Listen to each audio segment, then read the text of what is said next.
This reading by Stewart Wills. Moby Dick by Herman Melville. Chapters 1 and 2. Chapter 1. Loomings. Call me Ishmael. Some years ago, never mind how long precisely, having little or no money in my purse and nothing particular to interest me on shore, I thought I would sail about a little and see the watery part of the world. It is a way I have of driving off the spleen and regulating the circulation. Whenever I find myself growing grim about the mouth, whenever it is a damp, drizzly November in my soul, whenever I find myself involuntarily pausing before coffin warehouses and bringing up the rear of every funeral I meet, and especially whenever my hypos get such an upper hand of me that it requires a strong moral principle to prevent me from deliberately stepping into the street and methodically knocking people's hats off, then I account it high time to get to sea as soon as I can. This is my substitute for pistol and ball. With a philosophical flourish, Cato throws himself upon his sword. I quietly take to the ship. There is nothing surprising in this. If they but knew it, almost all men in their degree, some time or other, cherish very nearly the same feelings towards the ocean with me. There now is your insular city of the Manhattoes, belted round by wharves, as Indian Isles by coral reefs. Commerce surrounds it with her surf. Right and left the streets take you waterward. Its extreme downtown is the Battery, where that noble mole is washed by waves and cooled by breezes, which a few hours previous were out of sight of land. Look at the crowds of water-gazers there. Circumambulate the city of a dreamy Sabbath afternoon. Go from Corlier's Hook to Coenties Slip, and from thence by Whitehall northward. What do you see? Posted like silent sentinels all around the town stand thousands upon thousands of mortal men fixed in ocean reveries, some leaning against the spiles, some seated upon the pierheads, some looking over the bulwarks of ships from China, some high aloft in the rigging as if striving to get a still better seaward peep. But these are all landsmen, of weekdays pent up in lath and plaster, tied to counters, nailed to benches, clinched to desks. How then is this? Are the green fields gone? What do they here? But look, here come more crowds, pacing straight for the water, and seemingly bound for a dive. Strange. Nothing will content them but the extremest limit of the land. Loitering under the shady lee of yonder warehouses will not suffice. No, they must get just as nigh the water as they possibly can without falling in. And there they stand, miles of them, leagues. Inlanders all. They come from lanes and alleys, streets and avenues, north, east, south, and west. Yet here they all unite. Tell me, does the magnetic virtue of the needles of the compasses of all those ships attract them thither? Once more, say you are in the country, in some high land of lakes. Take almost any path you please, and 10 to 1 it carries you down in a dale and leaves you there by a pool in the stream. There is magic in it. Let the most absent-minded of men be plunged in his deepest reveries, stand that man on his legs, set his feet a-going, and he will infallibly lead you to water, if water there be in all that region. Should you ever be athirst in the great American desert, try this experiment, if your caravan happen to be supplied with a metaphysical professor. Yes, as everyone knows, meditation and water are wedded forever. But here is the artist. He desires to paint you the dreamiest, shadiest, quietest, most enchanting bit of romantic landscape in all the valley of Asako. What is the chief element he employs? There stand his trees, each with a hollow trunk, as if a hermit and a crucifix were within. And here sleeps his meadow, and there sleep his cattle, and up from yonder cottage goes a sleepy smoke. Deep into the distant woodlands winds a mazy way, reaching to overlapping spurs of mountains bathed in their hillside blue. But though the picture lies thus tranced, and though this pine tree shakes down its sighs like leaves upon the shepherd's head, yet all were vain unless the shepherd's eye were fixed upon the magic stream before him. Go visit the prairies in June, when for scores on scores of miles you wade knee-deep among tiger lilies. What is the one charm wanting? Water. There is not a drop of water there. Were Niagara but a cataract of sand, would you travel your 1,000 miles to see it? Why did the poor poet of Tennessee, upon suddenly receiving 2 handfuls of silver, deliberate whether to buy him a coat, which he sadly needed, or invest the money in a pedestrian trip to Rockaway Beach? Why is almost every robust, healthy boy with a robust, healthy soul in him at some time or other crazy to go to sea? Why, upon your first voyage as a passenger, did you yourself feel such a mystical vibration when first told that you and your ship were now out of sight of land? Why did the old Persians hold the sea holy? Why did the Greeks give it a separate deity, an own brother of Jove? Surely all of this is not without meaning. And still deeper the meaning of that story of Narcissus, who, because he could not grasp the tormenting mild image he saw in the fountain, plunged into it and was drowned. But that same image we ourselves see in all rivers and oceans. It is the image of the ungraspable phantom of life, and this is the key to it all. Now, when I say I am in the habit of going to sea whenever I begin to grow hazy about the eyes and begin to be over-conscious of my lungs, I do not mean to have it inferred that I ever go to sea as a passenger. For to go as a passenger you must needs have a purse, and a purse is but a rag unless you have something in it. Besides, passengers get seasick, grow quarrelsome, don't sleep of nights, do not enjoy themselves much as a general thing. No, I never go as a passenger, nor, though I am something of a salt, do I ever go to sea as a commodore or a captain or a cook. I abandon the glory and distinction of such offices to those who like them. For my part, I abominate all honorable, respectable toils, trials, and tribulations of every kind whatever. It is quite as much as I can do to take care of myself without taking care of ships, barks, brigs, schooners, and what not. And as for going as cook, though I confess there is considerable glory in that, a cook being a sort of officer on shipboard, yet somehow I never fancied broiling fowls, though once broiled, judiciously buttered, and judgmatically salted and peppered, there is no one who will speak more respectfully, not to say reverently, of a broiled fowl than I will. It is out of the idolatrous dotings of the old Egyptians upon broiled ibis and roasted river horse that you see the mummies of those creatures in their huge bake-houses, the pyramids. No, when I go to sea, I go as a simple sailor, right before the mast, plumb down into the forecastle, aloft there to the royal masthead. True, they rather order me about some, and make me jump from spar to spar like a grasshopper in a May meadow, and at first this sort of thing is unpleasant enough. It touches one's sense of honor, particularly if you come of an old established family in the land, the Van Rensselaers or Randolphs or Hardicanutes, and more than all, if just previous to putting your hand into the tar pot, you have been lording it as a country schoolmaster, making the tallest boys stand in awe of you. The transition is a keen one, I assure you, from a schoolmaster to a sailor, and requires a strong decoction of Seneca and the Stoics to enable you to grin and bear it. But even this wears off in time. What of it if some old hunks of a sea captain orders me to get a broom and sweep down the decks? What does that indignity amount to, weighed, I mean, in these scales of the New Testament? Do you think the Archangel Gabriel thinks anything the less of me because I promptly and respectfully obey that old hunks in that particular instance? Who ain't a slave? Tell me that. Well then, however the old sea captains may order me about, however they may thump and punch me about, I have the satisfaction of knowing that it is all right.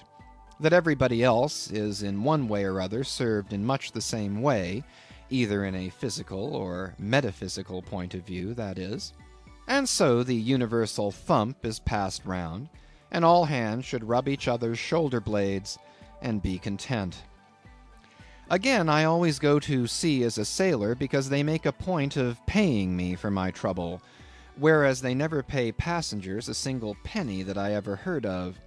On the contrary, passengers themselves must pay. And there is all the difference in the world between paying and being paid. The act of paying is perhaps the most uncomfortable infliction that the 2 orchard thieves entailed upon us. But being paid, what will compare with it?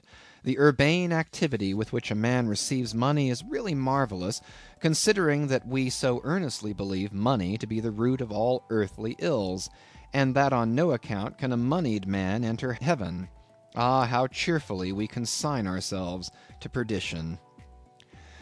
Finally, I always go to see a sailor because of the wholesome exercise and pure air of the forecastle deck. For as in this world headwinds are far more prevalent than winds from astern, that is, if you never violate the Pythagorean maxim, so for the most part the Commodore on the quarterdeck gets his atmosphere at second hand from the sailors on the forecastle. He thinks he breathes it first, but not so. In much the same way do the commonalty lead their leaders in many other things, at the same time that the leaders little suspect it. But wherefore it was that after having repeatedly smelt the sea as a merchant sailor, I should now take it into my head to go on a whaling voyage, this the invisible police officer of the fates, who has the constant surveillance of me and secretly dogs me and influences me in some unaccountable way, he can better answer than anyone else. And doubtless my going on this whaling voyage formed part of the grand program of Providence that was drawn up a long time ago. It came as a sort of brief interlude and solo between more extensive performances.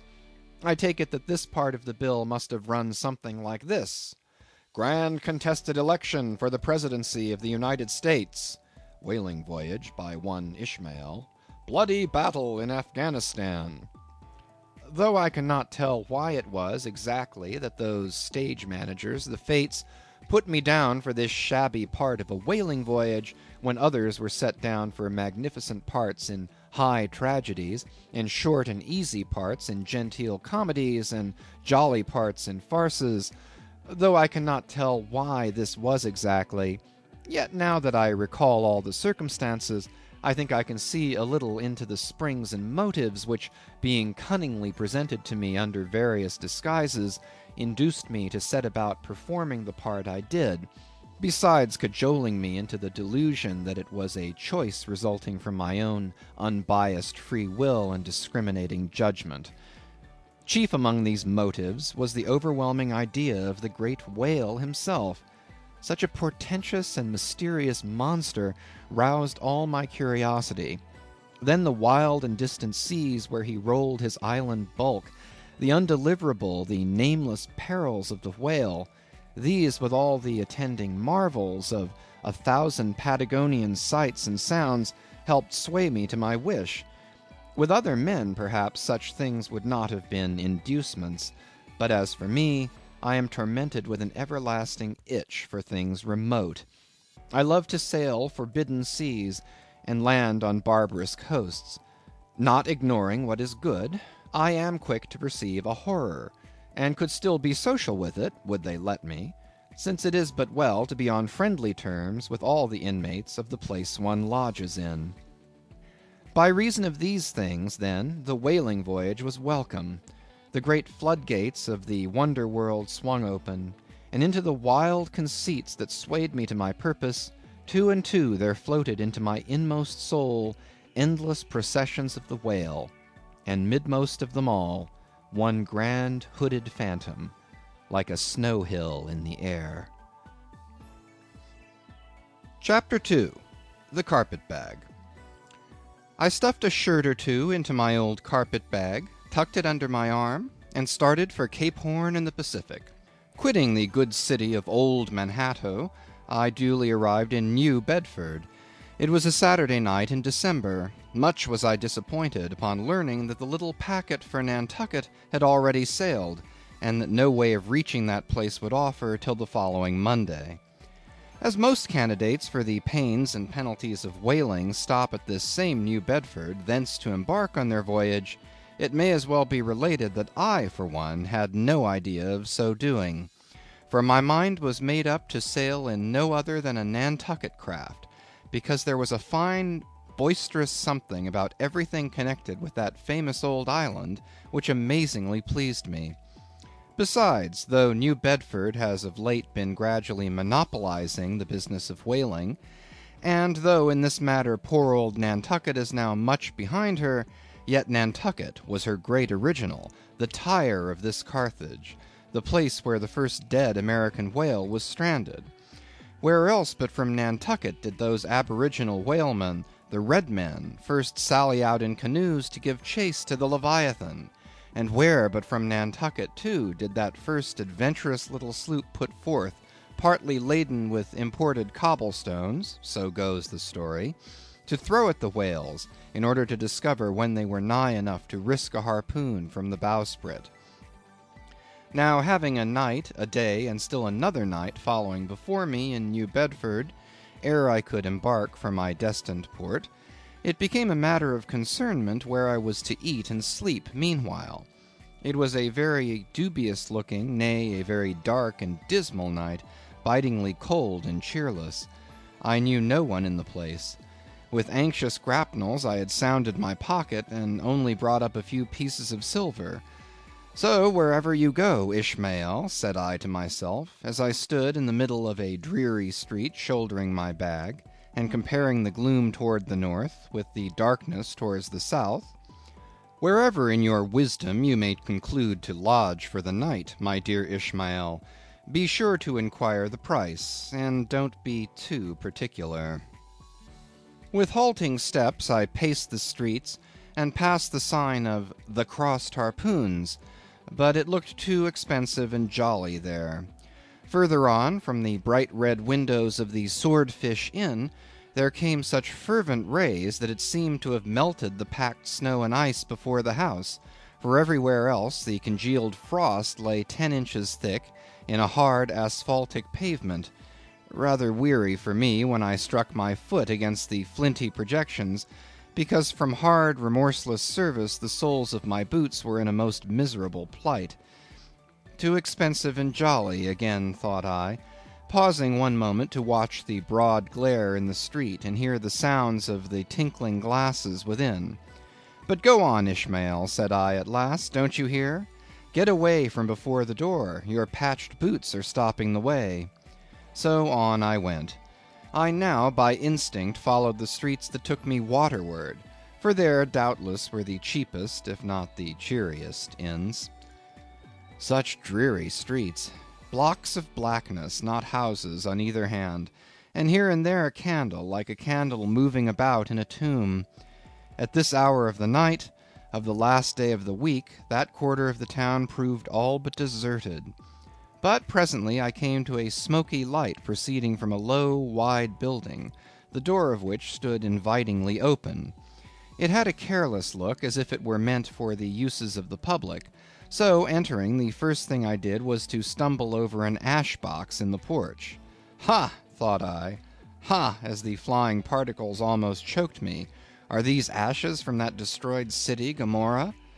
But the Crossed Harpoons and the Swordfish? This, then, must needs be the sign of the trap. However, I picked myself up, and hearing a loud voice within, pushed on and opened a second interior door. It seemed a great black parliament sitting in Tophet. 100 black faces turned round in their rows to peer, and beyond, a black angel of doom was beating a book in the pulpit. It was a negro church, and the preacher's text was about the blackness of darkness, and the weeping and wailing and teeth-gnashing there. Ha, Ishmael, muttered I, backing out. Wretched entertainment at the sign of the trap. Moving on, I at last came to a dim sort of light, not far from the docks, and heard a forlorn creaking in the air, and, looking up, saw a swinging sign over the door with a white painting on it, faintly representing a tall, straight jet of misty spray, and these words underneath: "The Spouter Inn, Peter Coffin." Coffin? Spouter? Rather ominous in that particular connection, thought I. But it is a common name in Nantucket, they say, and I suppose this Peter here is an emigrant from there. As the light looked so dim, and the place for the time looked quiet enough, and the dilapidated little wooden house itself looked as if it might have been carted here from the ruins of some burnt district, and as the swinging sign had a poverty-stricken sort of creak to it, I thought that here was the very spot for cheap lodgings and the best of pea coffee. It was a queer sort of place, a gable-ended old house, one side palsied, as it were, and leaning over sadly. It stood on a sharp, bleak corner, where that tempestuous wind Euroclydon kept up a worse howling than ever it did about poor Paul's tossed craft. Euroclydon, nevertheless, is a mighty pleasant zephyr to any one indoors, with his feet on the hob quietly toasting for bed. In judging of that tempestuous wind called Euroclydon, says an old writer, of whose works I possess the only copy extant, it maketh a marvellous difference whether thou lookest out at it from a glass window where the frost is all on the outside, or whether thou observest it from that sashless window where the frost is on both sides, and of which the white death is the only glazier. True enough, thought I, as this passage occurred to my mind. Old Blackletter, thou reasonest well. Yes, these eyes are windows, and this body of mine is the house. What a pity they didn't stop up the chinks in the crannies, though, and thrust in a little lint here and there. But it's too late to make any improvements now. The universe is finished, the copestone is on, and the chips were carted off 1,000,000 years ago. Poor Lazarus there, chattering his teeth against the curbstone for his pillow, and shaking off his tatters with his shiverings, he might plug up both ears with rags and put a corn cob in his mouth, and yet that would not keep out the tempestuous Euroclydon. Euroclydon, says old Dives in his red silken wrapper. He had a redder one afterwards. Pooh, pooh, what a fine frosty night! How Orion glitters! What northern lights! Let them talk of their oriental summer climes of everlasting conservatories. Give me the privilege of making my own summer with my own coals. But what thinks Lazarus? Can he warm his blue hands by holding them up to the grand northern lights? Would not Lazarus rather be in Sumatra than here? Would he not far rather lay him down lengthwise along the line of the equator? Yea, ye gods! Go down to the fiery pit itself in order to keep out this frost? Now that Lazarus should lie stranded there on the curbstone before the door of Dives, this is more wonderful than that an iceberg should be moored to one of the Moluccas. Yet Dives himself, he too lives like a czar in an ice palace made of frozen sighs, and being president of a temperance society, he only drinks the tepid tears of orphans. But no more of this blubbering now. We are going a whaling, and there is plenty of that yet to come. Let us scrape the ice from our frosted feet, and see what sort of a place this spouter may be. End of chapters 1 and 2.